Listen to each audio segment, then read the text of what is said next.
उसको इलेक्शन से बाहर कर देंगे तो फिर उस स्टेट को कौन रिप्रेजेंट करेगा? चोजन रिप्रेजेंटेटिव तो बहुत सारे फारिग हो गए। नतीजा क्या है ऐसे इलेक्शन का जिसमें एक popular party with following is deprived of contesting the election, participating in the election. It virtually deprives and deprives millions of vote of their follower.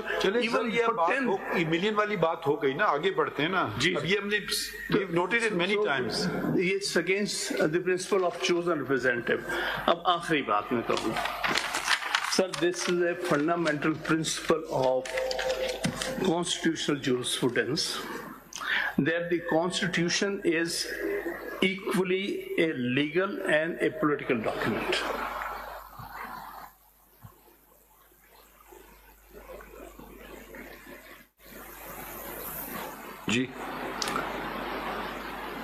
So no court, while interpreting the Constitution or its provisions,